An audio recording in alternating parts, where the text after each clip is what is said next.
সূরা লোকমান মূলত এটা মাক্কি সূরা। কোথায় নাজিল হয়েছে? জোরে বলেন না, আরো জোরে বলেন। মক্কায় নাজিল হয়েছে। মুফাসসিরদের বর্ণনায় আল্লাহ নবী মক্কা জীবনের মাঝামাঝি, নবুয়াতের মাঝামাঝি সময় ছিল। সে সময়ে আল্লাহ রাব্বুল আমিন সূরা লোকমান নাজিল করেছেন, যে সময়টা খুব কঠিন অবস্থা ছিল মুসলমানদের জন্য। আমার কথা বোঝা যায়? প্রিয় ভাইরা, তা আসুন আমরা সূরা লোকমান থেকে কথা শুনি। আল্লাহ তাআলা পবিত্র কোরআনে কয়েকজন নবীকে ডেলিগেট করে আল্লাহ তাআলা পবিত্র কোরআনে সূরা নাজিল করেছেন। তার মধ্যে দুইজন ছিলেন আল্লাহর প্রিয় বান্দা এবং বান্দা। একজন ছিলেন লোকমান হাকিম, আর একজন ছিলেন হযরত ঈসা আলাইহিস সালামের মা মারিয়াম আলাইহিস সালাম। তো সুতরাং যাকে ডেলিগেট করে আল্লাহ পবিত্র কোরআনে সূরা নাজিল করেছেন, তার ডেফিনেশন, পরিচয় জানার দরকার আছে না নাই? একটু জোরে বলেন না, আরো জোরে। না না, এটা তো কুষ্টিয়ার স্লোগান নাকি? এটা গোপালগঞ্জের স্লোগান। হ্যাঁ, গোপালগঞ্জের স্লোগান হলো না? এখন গোপালগঞ্জের লোক এমন স্লোগান দেয়, আরে ভাই কুষ্টিয়ার লোক, ইসলামে নিবেদিত প্রাণ, আমরা স্লোগান দিব আল্লাহর জন্য। কার জন্য? তো সুতরাং যাকে ডেলিগেট করে আল্লাহ সূরা নাজিল করেছেন, তার ডেফিনেশন, পরিচয় জানার দরকার আছে না নাই? আমার আবু সুফিয়ান ভাই আমার ডেফিনেশন, পরিচয় বললেন। ইয়াসির আরাফাত জিহাদি, সেক্রেটারি বাংলাদেশ মাজলিস মুফাসসিরিন কুষ্টিয়া। প্রত্যেকটা মানুষের একটা ডেফিনেশন আছে। আমার চাচা, সদ্দেহ চাচা, তার একটা পরিচয় আছে, রাজনৈতিক ব্যক্তি তিনি। তার মানে কি, প্রত্যেকটা জিনিসের একটা ডেফিনেশন, পরিচয় আছে, আছে না নাই? তো যাকে ডেলিগেট করে আল্লাহ পবিত্র কোরআনে সূরা নাজিল করলেন, তার পরিচয় জানার দরকার আছে না নাই? জোরে বলেন, আছে না নাই? আমার ভাই তাফসীরে ফি জিলালিল কোরআনের বর্ণনায় আল্লাহ বললেন, তাফসীরে ফি জিলালিল কোরআনের বর্ণনায় লোকমান পয়গম্বর বর্তমান আফ্রিকা মহাদেশ ইথিওপিয়ার লোক ছিলেন। বর্তমান আফ্রিকা মহাদেশের ইথিওপিয়ার লোক। এখন বলেন, আফ্রিকা মহাদেশের লোক বেশিরভাগ কালো না ফর্সা? কালো না, দেখতে অনেক কালো। লোকমান পয়গম্বর খুব কালো বর্ণের মানুষ ছিলেন। লোকমান পয়গম্বরের ঠোঁট ছিল অত্যন্ত মোটা বর্ণের, মোটা। লোকমান পয়গম্বরের নাক ছিল থাবড়া। লোকমান পয়গম্বর মানুষ ছিলেন খুব ছোট, বেটে। এখন বলেন, যে লোকটা ছোট, বেটে, কালো বর্ণের লোক, যার ঠোঁট অনেক বড় মোটা, যার নাকটা চ্যাপ্টা, বলেন আপনার বাহ্যিক দৃষ্টিকোণ থেকে এই মানুষকে আপনি সুন্দর মানুষ বলবেন? বলবেন? তার মানে কি, এরা আপনি সুন্দর বলবেন না। তার মানে আল্লাহর কাছে সৌন্দর্যের কোনো দাম নাই, আল্লাহর কাছে শুধু তাকওয়া। আল্লাহু আকবার বলেন না? তার মানে আল্লাহর কাছে কোনো সৌন্দর্যের দাম নাই, আল্লাহর কাছে শুধু অন্তরের তাকওয়া। যার তাকওয়া সুন্দর, এটাই কিন্তু আল্লাহর কাছে প্রিয়। তার মানে আপনার সুন্দর চেহারা আল্লাহর কাছে কিন্তু কোনো মূল্য নাই। তার মানে কি, দেখেন, তার চেহারা সুন্দর না, তারপর আল্লাহ তাকে ডেলিগেট করে পবিত্র কোরআনে সূরা নাজিল করেছেন। আমার বের আল্লাহ রাব্বুল লোকমান পয়গম্বরকে ডেকে বললেন, লোকমান, লোকমান, আল্লাহ বলতেছেন, ওয়ালাকাদ আতাইনা লুকমানাল হিকমাতা আন শুকুর লিল্লাহি ওয়া মান ইয়াশকুর ফাইন্নামা ইয়াশকুরু লিনাফসিহি ওয়া মান কাফারা ফাইন্নাল্লাহা গানিয়্যুন হামিদ। আল্লাহু আকবার বলেন। তাফসীরে ফি জিলালিল কোরআনের বর্ণনায় আল্লাহ রাব্বুল লোকমান পয়গম্বরকে ডাকলেন। আল্লাহ বলেন, লোকমান, তোমার কাছে অপশন দুইটা। কয়টা বলেন? আল্লাহ বলেন, লোকমান, তোমার কাছে অপশন দুইটা। একটা হচ্ছে তুমি নবুয়ত নিতে চাও না হিকমত নিতে চাও। আল্লাহ বলতেছেন, লোকমান, যদি তুমি হিকমত চাও তাহলে তোমাকে হিকমত দান করা হবে, আর যদি তুমি নবুয়ত নিতে চাও তাহলে তোমাকে নবুয়ত দেওয়া হবে। এখন বলেন, আপনার কাছে যদি একটা গাড়ি থাকে 3 কোটি টাকার একটা গাড়ি, আর একটা গাড়ি 1 কোটি টাকার, আপনি কোনটা বেছে নেবেন? ভাই একটু সাউন্ড বাড়ান, কোনটা বেছে নেবেন? জোরে বলেন। 3 কোটিটা বেছে নেবেন। তার মানে কি, মানুষের যেটা দাম তার প্রতি আকর্ষণ আছে না নাই? জোরে বলেন, আছে না নাই? ভাই ভাই, যে কথা বলতেছিলাম, লোকমান পয়গম্বরকে আল্লাহ বললেন, লোকমান, তুমি নবুয়ত চাও না হিকমত চাও? লোকমান পয়গম্বর বলেন, আল্লাহ, আমি হিকমত চাই, আমি হিকমত চাই। আল্লাহ বললেন, লোকমান, তোমাকে তো আমি নবুয়ত দিতে পারতাম, তুমি তো নবুয়ত নিতে পারতে, কিন্তু নবুয়ত দিলে না কেন? লোকমান পয়গম্বর বলতেছেন, মালিক, আমার রব আপনার পক্ষ থেকে যদি সিদ্ধান্ত আসতো নবুয়াত, আমি নবুয়াত নিতাম। আল্লাহু আকবার বলেন না। লোকমান পয়গম্বর বলতেছেন, মালিক নবুয়াতের দায়িত্ব সহজ না কঠিন? জোরে বলেন না।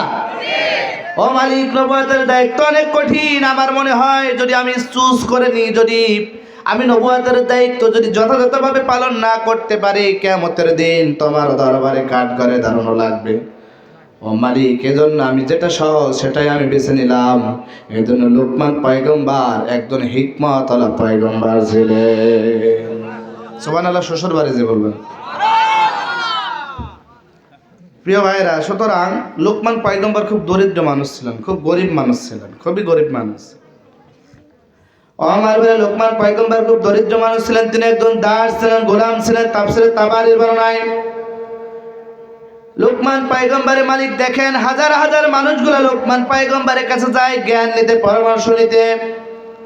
এবার লোকমান পয়গম্বরের মালিক লোকমান পয়গম্বরকে বলতেছেন, লোকমান, তোমাকে একটু পরীক্ষা করতে চাই। তুমি পৃথিবীর মধ্যে এমন দুইটা জিনিস নিয়ে আসবা, সবচেয়ে নিকৃষ্ট এবং খারাপ জিনিস। কি জিনিস? কি জিনিস? সবচেয়ে নিকৃষ্ট এবং খারাপ জিনিস। তাফসীরে ফি জিলালিল কোরআনের বর্ণনায় লোকমান পয়গম্বর বাড়িতে চলে গেলেন, বাসায় গেলেন। যাওয়ার পরে একটা বকরি জবাই করলেন। বকরি জবাই করার পরে বকরির জিহ্বা কাটলেন এবং হৃৎপিণ্ড কলব কাটলেন। বকরির জিহ্বা কাটলেন, কলব কাটলেন। কাটার পরে বলতেছেন, মালিক, এই নিন পৃথিবীর মধ্যে সবচেয়ে কি জিনিস? জোরে বলেন না। না, জোরে বলেন, কি জিনিস? আরো জোরে। না না, সবাই বলতে হবে, জোরে হলো না। খারাপ জিনিস। লোকমান পয়গম্বর বাসায় যাওয়ার পর একটা বকরি জবাই করলেন। বকরি জবাই করার পরে বকরির জিহ্বা কাটলেন এবং কলব কাটলেন। আসার পরে বলতেছেন, মালিক, এই জিহ্বা এবং কলব পৃথিবীর মধ্যে সবচেয়ে খারাপ জিনিস, এর চেয়ে খারাপ জিনিস নাই।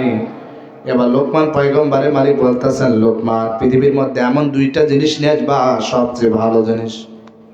তাফসীরে ফি জিলালিল কোরআনের বর্ণনায় লোকমান পয়গম্বর বাসায় গেলেন। যাওয়ার পরে লোকমান পয়গম্বর আবার বকরি জবাই করলেন। বকরি জবাই করার পরে বকরির এবার তিনি জিহ্বা এবং কলব কাটলেন।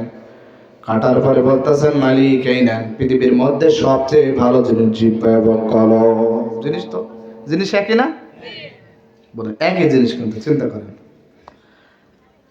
লোকমান পয়গম্বরের মালিক বলতেছেন, মা হাযা ইয়া লোকমান, মা হাযা ইয়া লোকমান। লোকমান, আমি তো কিছু বুঝি না, পৃথিবীর মধ্যে সবচেয়ে খারাপ জিনিস নিয়ে আসতে বললাম, তুমি আল্লাহ জিহ্বা এবং কলব, আবার তোমারে ভালো জিনিস আনতে বললাম, তুমি আবার আল্লাহ জিহ্বা এবং কলব, কিছু তো বুঝি না। লোকমান পয়গম্বর বলতেছেন, মালিক, এই জিহ্বা দ্বারা মানুষ মিথ্যা কথা বলে। কথা বলে না কেন? ও মালিক, জিহ্বা দ্বারা মানুষ আল্লাহর জিকির করে। অমানুষের জিহ্বা দ্বারা অশ্লীল কথা বলে। অমানুষ জিহ্বা দ্বারা অশ্লীল কথা বলে, ঘুষের কথা বলে, সুদের কথা বলে, আছে না নাই? আবার এই জিহ্বা দ্বারা কিন্তু ভালো যেমন ব্যবহার করে, খারাপ ব্যবহার করে। আবার কলব দ্বারা মানুষ ভালো চিন্তা করে, খারাপ চিন্তা জিনিসে কি আপনি যেমন করে ব্যবহার করবেন তেমন করে কিন্তু আপনি ব্যবহার করতে পারবে। প্রিয় ভাইরা, আমরা তার ডেফিনেশন, পরিচয় জানলাম। তা আসুন আমরা আল্লাহ সূরা লোকমান কেন নাযিল করলেন জানা দরকার আছে না নাই? জোরে বলেন। জানতে চান কারা কারা? হাত তুলে দেখান। লিল্লাহি তাকবীর, লিল্লাহি তাকবীর, লিল্লাহি তাকবীর। প্রিয় ভাইরা, আপনারা শুনেছেন পিতা মাতার খেদমত, ইহসান কেমন করতে হয়, আলোচনা শুনলেন।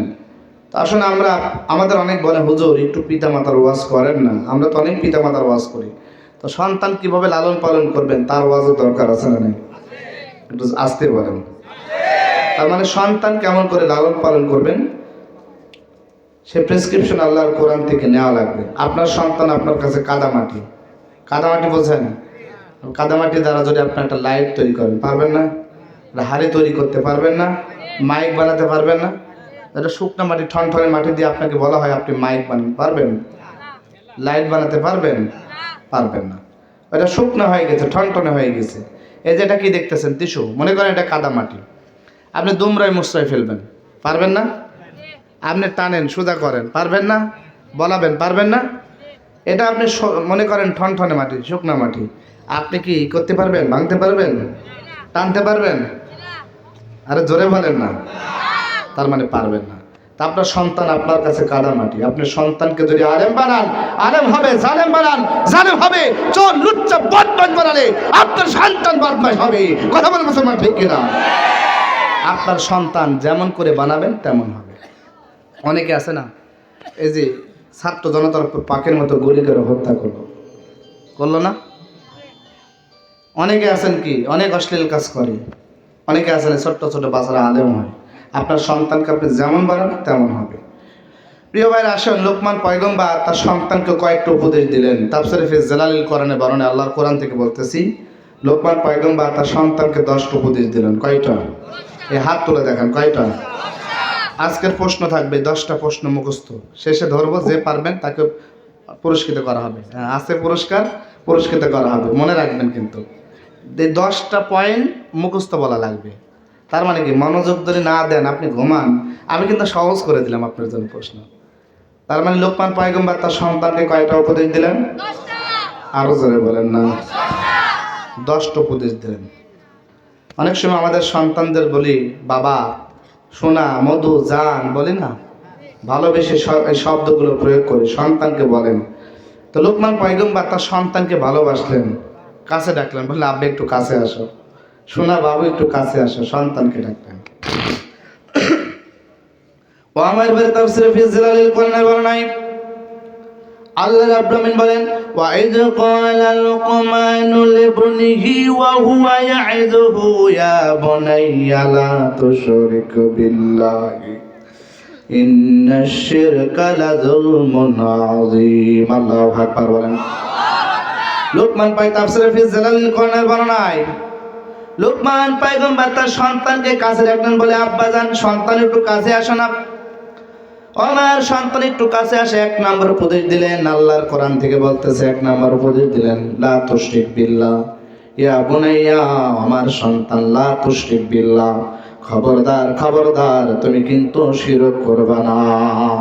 এই যে আমার যে বিষয়টা দেয়া আছে, আলোচনার মধ্যে আছে, এজন্য আমি এই সাবজেক্টটা বেছে নিলাম। প্রিয় ভাইরা, লোকমান পয়গম্বর বলেন, আমার বুনাইয়া, আমার সন্তান, লা তুশরিক বিল্লাহ, আমার সন্তান, খবরদার শিরক করবি না।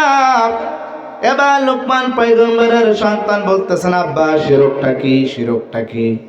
লোকমান পয়গম্বর বলতেছেন, শিরক হচ্ছে আল্লাহর সমকক্ষ বানিয়ে ফেলা, শিরক হচ্ছে আল্লাহর অস্তিত্ব অস্বীকার করা। কেউ যদি আল্লাহর অস্তিত্ব অস্বীকার করে, সে কিন্তু মুশরিক হয়ে যায়। আল্লাহর অস্তিত্ব অস্বীকার করা যাবে? জোরে বলেন, আস্তে বলেন। তার মানে আল্লাহর অস্তিত্ব অস্বীকার করা যাবে না। আমাদের দেশে অনেক নাস্তিক আছে, ফেসবুকে, ইন্টারনেটের মাধ্যমে দেন আল্লাহ বলতে কিছু নেই, নবীকে নিয়ে কটূক্তি করে, নাউজুবিল্লাহ বলেন না। এদেশে যে সমস্ত নাস্তিকরা যারা বলে আল্লাহ বলতে কিছু নাই, ওদেরকে প্রকাশ্য গরু জবাই করার মতো জবাই করে হত্যা করতে হবে। যারা বলে আল্লাহ বলতে কিছু নাই। আমি যখন মালয়েশিয়া ছিলাম, আমি যে কন্ডোতে থাকতাম, 22 তলা বিল্ডিং, তো আমি সে বিল্ডিংয়ে লিফটে উঠবো, দেখতেছে ওখানে একজন মহিলা মেয়ে সেখানে দাঁড়িয়ে আছে লিফটের অপেক্ষায়। তো মালয়েশিয়ান মেয়েদের জাতীয় পোশাক, মাথায় হেজাব থাকে বেশিরভাগ মেয়েদের। তা আমি দেখলাম ওই মেয়েটার মাথায় কোনো হেজাব নাই। আমি বললাম, বল, তুমি কি মুসলিম? আমি বললাম, আরো মুসলিম গার্ল রাইট? উনি বলতেছে, নো, আই এম অ্যাথিস্ট। আমি বললাম, এবার ওইটা সন গড আল্লাহ। আমি বললাম, তুমি কি আল্লাহকে সাক্ষ্য দেন আল্লাহ এক? উনি বলতেছেন, না, আমি আল্লাহ বলতে কিছু মানি না। তার মানে উনি বলতেছেন আল্লাহকে বলতে কিছু মানি না। নাউজুবিল্লাহ বলেন না। সারা বিশ্বে, শুধু সারা বিশ্বে নয়, বাংলার ভূখণ্ডে আমরা ইন্টারনেটের মাধ্যমে জানি অনেক নাস্তিকরা আছে যারা আল্লাহর অস্তিত্ব মানে না। নাউজুবিল্লাহ বলেন। আল্লাহর অস্তিত্ব মানে না, সে কি হয়ে যায়? কাফের, মুশরিক হয়ে যায়। সে মুশরিক হয়ে যায় আর যে আল্লাহর অস্তিত্ব মানে না। ও আমার ভাই, আপনি আল্লাহর অস্তিত্ব কেমন করে বিশ্বাস করবেন? আল্লাহকে দেখা যায় না, তবে বিশ্বাস করা লাগবে। আমি বললাম, ভাই, ওই পাটিকা বাড়ির বাজারের উপরে একটা হাতি আছে, আপনি কি দেখছেন? জোরে বলেন না। আমি বললাম পাটিকা বাড়ির বাজারের উপরে একটা হাতি আছে, আপনি বললেন না হুজুর, আপনি বলেছেন, বিশ্বাস করলাম। সুতরাং আল্লাহকে দেখা যায় না, না দেখে বিশ্বাস করার দরকার আছে না? না। আল্লাহ বলেন, আল্লাযীনা ইয়াযকুরুনাল্লাহা কিয়ামান ওয়া কুউদান ওয়া আলা জুনুবিহিম ওয়া ইয়াতাফাক্কারুনা ফি খালকিস ফি খালকিস সামাওয়াতি ওয়াল আরদ। চিৎকার দিয়ে বলুন আল্লাহু আকবার। আল্লাহ বলেন ওয়া ইয়াতাফাক্কারুনা ফি খালকিস সামাওয়াতি ওয়াল আরদ। আল্লাহ বলেন ও গোলাম তুমি আসমানের দিকে তাকাও, জমিনের দিকে তাকাও, এই পাহাড়ের দিকে তাকাও, পর্বতের দিকে তাকাও। পাহাড় পর্বত আসমান জমিনের দিকে তাকালে তুমি কিন্তু আল্লাহর অস্তিত্বের প্রমাণ পেয়ে যাও। আল্লাহ বলেন আলাম নাজআল লাহু আইনাইন ওয়া লিসানান ওয়া শাফাতাইন ওয়া হাদাইনাহুন নাজদাইন। আল্লাহ বললেন গোলাম তোমার চোখ দিলাম, তোমার বিবেক দিলাম, বুদ্ধি দিলাম, তুমি আসমানের দিকে তাকাও, জমিনের দিকে তাকাও, তাকালে কিন্তু ওই আল্লাহর অস্তিত্ব তুমি পেয়ে যাবা। আল্লাহু আকবার বলো না। ও আমার ভাই আমি একটা এক্সাম্পল দেব, মনোযোগ আছে না গেছে? আছে তো? আমরা যে বাংলাদেশের মানুষ যে ইমামকে বেশি ফলো করি সেই ইমামের নাম কি বলেন তো দেখি? হ্যাঁ, আমরা বাংলাদেশের মানুষ যে ইমামকে ফলো করি সেই ইমামের নাম ইমামে আজম আবু হানিফা রাহমাতুল্লাহ। তার জামানায় তার সময় একজন নাস্তিক ছিল, তিনি আল্লাহ বলতে কিছু মানেন না, নাউজুবিল্লাহ বলেন না। এবার নাস্তিকরা মুসলমানদেরকে বলতেছে না মুসলমানরা আমি তো আল্লাহ বলতে কিছু মানি না, নাউজুবিল্লাহ বলেন। নাস্তিক বলতেছে না মুসলমানরা তোমরা কি আল্লাহর অস্তিত্বের প্রমাণ দিতে পারবা? এখন বলেন আমাদের ইসলাম নিয়ে যদি মতানৈক্য দেখা দেয়, যদি মাসলা মাসাইল জানার দরকার আমরা কোথায় চলে যাই? কোথায় যাই? ইমাম সাহেবের কাছে, তাই তো? তার মানে আমাদের মাসলা মাসাইল জানার দরকার হলে আমরা ইমাম সাহেবের কাছে চলে যাই, বলেন হুজুর এই বিষয়টা আপনি সমাধান করে দেন, আমাদেরকে জানায়া দেন। এবার নাস্তিক বলতেছে মুসলমানরা তোমরা কি আল্লাহর অস্তিত্বের প্রমাণ দিতে পারবা? এবার মুসলিমরা বলতেছে না নাস্তিক শোনো আমরা দিব না, আমাদের ইমামে আজম আবু হানিফা রাহমাতুল্লাহ উত্তর দিয়ে দিবে। এবার মুসলমানরা ইমামে আজম আবু হানিফার কাছে গেলেন, যার পরে বলতেছেন হুজুর একজন নাস্তিক আছে তিনি তো আল্লাহ বলতে কিছু মানে না, আপনি কি আল্লাহর অস্তিত্বের প্রমাণ দিতে পারবেন? ইমামে আজম আবু হানিফা বলতেছেন অবশ্যই পারবো, অবশ্যই পারবো। এবার নাস্তিকের কাছে গেল, মুসলমানরা বললেন ও নাস্তিক শোনো আমাদের ইমাম সাহেব তোমার আল্লাহর অস্তিত্ব প্রমাণ দিয়ে দিবে আর তুমি বলবা আল্লাহর অস্তিত্ব নাই।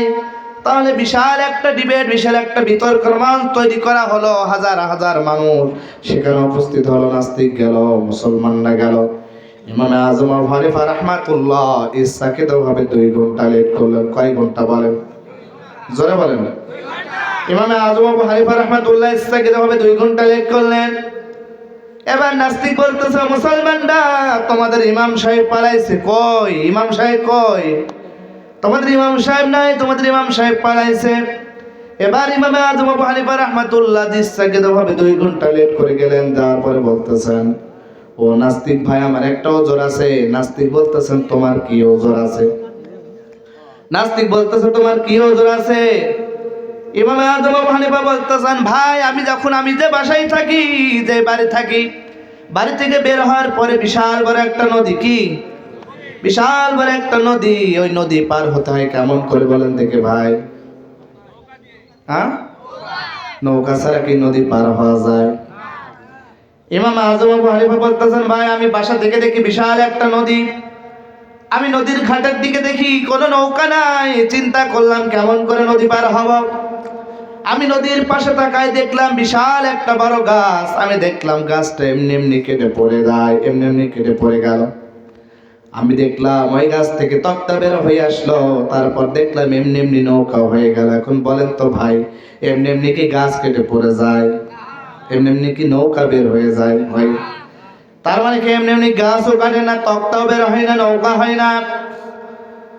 এবার ইমাম আজম আবু হানিফা বলতেছেন ভাই আমি দেখলাম বিশাল একটা বড় গাছ, গাছটা কেটে পড়ে গেল, গাছ থেকে তক্তা বের হলো, তারপরে নৌকা হয়ে যায়, তারপরে ওই নৌকা আমারে পার করে দেয়। এই যে গাছ কেটে পড়ে যায়, তক্তা বের হয়, নৌকা হয়ে যায়, এই প্রক্রিয়া দিনের জন্য প্রায় আমি দেখলাম 2 ঘন্টা সময় লেগেছে, এই জন্য এখানে আসতে আমার 2 ঘন্টা লেট হয়েছে। নাস্তিক বলতেছেন মুসলমানরা ইমামকে ধরো, যাও পাগলাগারোতে নিয়ে যাও। কেন বলেন তো? হ্যাঁ, এমনি এমনি হয় না। এবার নাস্তিক বলতেছে, মুসলমানরা ইমানকে পাগলা গারদে নিয়ে যাও। এমনি এমনি কোনোদিন শুনি নাই গাছ কেটে পড়ে যায়, এমনি এমনি নৌকা হয়ে যায়, কোনোদিন শুনি নাই তোমাদের ইমাম পাগল হয়ে গেছে। এবার ইমামে আযম আবু হানিফা রাহমাতুল্লাহ বলতেছেন, ও ভাই নাস্তিক, তো আসল জায়গায় আসো, যদি এমনি এমনি একটা গাছ না কেটে পড়ে যায়, এমনি এমনি যদি গাছ থেকে তক্তা বের না হয়ে যায়, এমনি এমনি যদি নৌকা না হয়ে যায়, তাহলে কি এমনি এমনি আসমান জমিন পাহাড় পর্বত কি এমনি এমনি সৃষ্টি হয়ে যায়? আল্লাহু আকবার বলেন না। এবার নাস্তিক বলতেছে, তাই তো, এটা আগে বুঝি নাই, এটা গাছ যদি কেটে না পড়ে যায়, এই আসমান জমিন এমনি এমনি হয়ে যায়? জোরে বলেন না ভাই। এবার নাস্তিক বলতেছে, ইমাম সাহেব, ইমাম আযম আবু হানিফা, ও ইমাম, আমি এখন আর নাস্তিক হতে চাই না, আমাকে মুসলমান করে দেন। লা ইলাহা ইল্লাল্লাহু মুহাম্মাদুর রাসূলুল্লাহ, লা ইলাহা লা ইলাহা লা ইলাহা ইল্লাল্লাহু মুহাম্মাদুর রাসূলুল্লাহ সাল্লাল্লাহু। এজন্য আল্লাহ বলেন, আলাম নাজআল লাহু আইনাইন ওয়া লিসানান ওয়া শাফাতাইন ওয়া হাদাইনাহুন নাজদাইন। আল্লাহ বলেন, গোলাম, তোমার চোখ দিলাম, তোমার বিবেক দিলাম, বুদ্ধি দিলাম, ওই আসমানের দিকে তাকাও, জমিনের দিকে তাকাও, ওই আল্লাহর অস্তিত্বের প্রমাণ কিন্তু তুমি পেয়ে যাবা। আল্লাহু আকবার বলেন না। লিল্লাহি তাকবীর, জোরে জোরে, লিল্লাহি তাকবীর, লিল্লাহি তাকবীর। আমার এবারে তাফসীরে ফি জিলালিল কোরআনের বর্ণনায় ইব্রাহিম পয়গম্বর যখন পৃথিবীতে আসলেন, যখন বাবেল নগর, ইরাকের বর্তমান বাবেল নগর, তিনি যখন পৃথিবীর মধ্যে আসলেন, দেখলেন সব লোকগুলো মুশরিক, সব শিরক করে, মুশরিক আর মুশরিক। তার বাবা মুশরিক, তার মা মুশরিক, তার দাদা মুশরিক, তার দাদি মুশরিক, সব লোকগুলো মুশরিক। ইব্রাহিম পয়গম্বর দেখলেন তার কওমের লোকগুলা গাছ পূজা করে, চন্দ্র পূজা করে, সূর্য পূজা করে, তার কওমের লোকগুলা পাহাড় পূজা করে, মানব পূজা করে। ইব্রাহিম পয়গম্বর দেখলেন কিছু কিছু মানুষগুলো গাছের কাছে যায়, ওম নমো ভগবতী বলে, গাছের কাছে যায়, ওম নমো ভগবতী বলে, আবার ওই গাছকে সিজদা করে, ওই গাছকে আবার কেটে আকার লাকড়ি বানায়। এখন বলেন, ওই গাছ কি মানুষের রব হতে পারে? জোরে বলেন না ভাই। ইব্রাহিম পয়গম্বর দেখলেন ওই গাছ কেটে আবার তারা আকার লাকড়ি জড়ায়, কেমন রব, কেমন প্রভু। সুতরাং তার যারা সিজদা করে, ইবাদত করে, আবার তাকে কেটে কিন্তু জ্বালায় দেয়, এ কি রব হতে পারে? জোরে বলেন। তার মানে রব হতে পারে না। ইব্রাহিম পয়গম্বর এবার চিন্তা করতেছেন, আমার রবকে, আমার রবকে, আমার সৃষ্টিকর্তাকে। তিনি দেখতেছেন তার কওমের লোকগুলো শুধু চন্দ্র, শুধু কিছু লোকগুলো নক্ষত্র পূজা করে। তিনি আবার আকাশের দিকে তাকালেন, তাকানোর পরে সুন্দর সুন্দর ঝলমলে কিন্তু তারকা দেখা যায়, আছে না নাই? তারকাগুলো দেখা যায়। তখন তিনি বললেন, ওই তারাগুলো আমার রব। কি বলেন? তারাগুলো আমার রব। আমার বারে তাফসীর ফি জিলালিল কোরআনের বর্ণনা আল্লাহ বলেন, ফালাম্মা জান্না আলাইহিল লাইলু রাআ কাওকাবান ক্বালা হাযা রাব্বি ফালাম্মা আফালা ক্বালা লা উহিব্বুল আফিলিন। ইব্রাহিম পয়গম্বর আকাশের দিকে তাকালেন, তাকানোর পরে কি দেখলেন? জোরে বলেন, আরো জোরে। ইব্রাহিম পয়গম্বর আকাশের দিকে তাকালেন, তারাগুলো দেখলেন ঝলমলে তারা। আকাশের তারাগুলো, আকাশের তারাগুলো, আকাশের তারাগুলো, আকাশের তারাগুলো ঝিলমিলি ঝিলমিলি জ্বলছে, ডালে ডালে ফুলগুলি সৌরভে দুলছে। রাসূল এসেছে, নবী এসেছে, হাবিব এসেছে, রাসূল এসেছে। সবাই সবাই সবাই আকাশের ওই তারাগুলো, আকাশের ওই তারাগুলো, আকাশের ওই তারাগুলো, আকাশের ওই তারাগুলো ঝিলমিলি ঝিলমিলি জ্বলছে, ডালে ডালে ফুলগুলি সৌরভে দুলছে।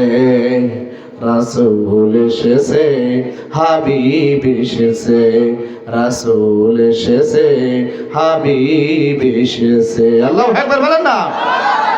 ও আমার ভাই ইব্রাহিম পয়গম্বর আকাশের দিকে তাকালেন, কি দেখতে পেলেন? জোরে বলেন। এবার তিনি তারা দেখতে পেলেন, তখন তিনি বললেন ক্বালা হাযা রাব্বি, ওই তারা আমার রব। ফালাম্মা ফালা, ওই তারাগুলো আর সকালে দেখা যায়। জোরে বলেন। যখন আর সকালে তারাগুলো দেখলেন না, তখন তিনি বললেন ক্বালা লা উহিব্বুল আফিলিন, ওই তারা কিন্তু আমার রব হতে পারে না। তিনি পরের দিন এবার আকাশের দিকে তাকালেন, তাকানোর পরে তারা সে সুন্দর দেখা যায় রাতে। কি? হ্যাঁ, চাঁদ। তাফসীরে ফি জিলালিল কোরআনের বর্ণনা আল্লাহ বলেন ফালাম্মা রাআল কমারা বাযিগান ক্বালা হাযা রাব্বি ফালাম্মা আফালা ক্বালা লা ইল্লাম ইয়াহদিনি রাব্বি লা আকুনান্না মিনাল কওমিদ দাল্লিন।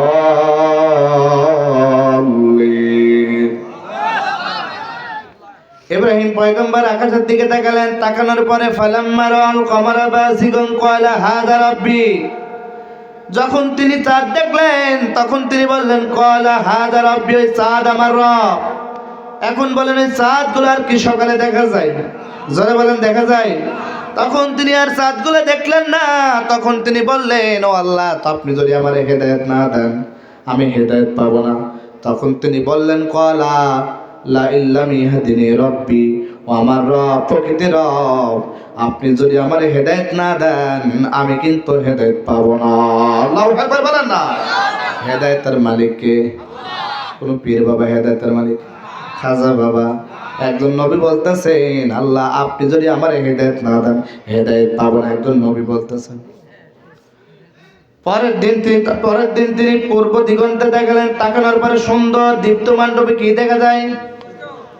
আল্লাহর কোরআন থেকে বলতেছে তাফসীরে ফি জিলালিল কোরআনের বর্ণনা আল্লাহ বলেন ফালাম্মা রাআশ শামসা বাযিগাতান ক্বালা হাযা রাব্বি হাযা আকবার ফালাম্মা আফালাত ক্বালা ইয়া কওমি ইন্নী বারিয়্যুম মিম্মা তুশরিকুন। আল্লাহু আকবার বলেন।